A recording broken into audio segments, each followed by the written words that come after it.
Hi friends, நம்ம பார்க்க போகிற திரைப்படம் த மினிஸ்ட்ரி ஆஃப் அன்ஜென்ட்மெண்ட்லி வார்ஃபேர். இந்த படம் தமிழ் டப்பிங்கோட ஓடிடி தளத்தில் கிடைக்குது. ஸோ நீங்கள் பார்க்குறவங்க பார்த்து என்ஜாய் பண்ணுங்கள்.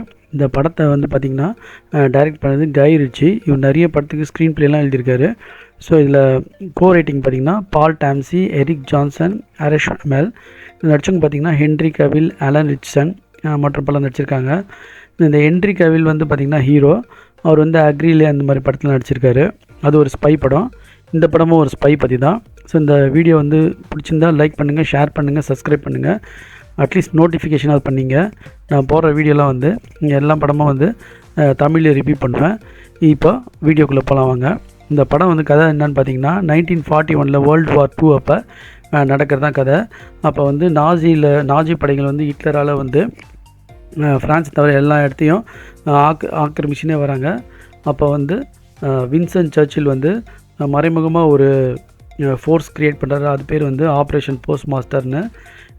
இது வந்து ஒரு புக்கை தழுவி எடுக்கப்பட்ட படம். ஆப்ரேஷன் போஸ்ட் மாஸ்டர் அப்படின்னு டேமியன் லெவிஸ்ன்றவர் எழுதியிருக்காரு.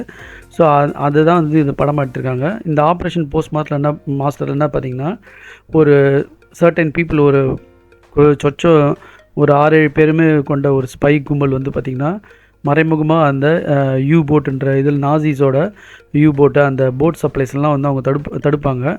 அந்த மிஷினை வந்து அழிக்கிறது தான் இவங்களோட இது. அது இல்லாமல் அவங்களோட மறைமுகமாக வந்து கப்பல்லாம் அழிப்பாங்க.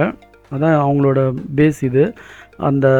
அதை வந்து எப்படி பண்ணுறாங்க, இனோவேட் பண்ணுறாங்கன்றது தான் இந்த வின்சன் சர்ச்சினோட மறைமுகமான ஒரு படையை அவங்க க்ரியேட் பண்ணுறாங்க. இதுதான் அந்த படத்தோட நாட்டு.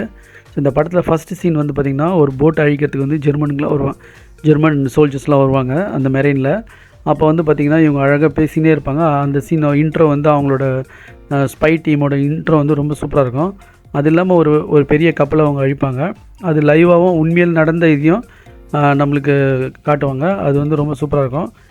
இதே மாதிரி கடைசியில் ஒரு இதுவாக போய் அவங்க அழிக்கிறது தான் படத்தோட கதை. ஸோ இது வந்து நம்ம கண்டிப்பாக ஃபேமிலியோடவும் பார்க்கலாம். ரொம்ப சூப்பரான ஒரு ஸ்பை த்ரில்லர் மூவின்னு சொல்லலாம். ஸோ இதை நீங்கள் பார்க்குறவங்க பார்த்து என்ஜாய் பண்ணுங்கள். Thanks friends.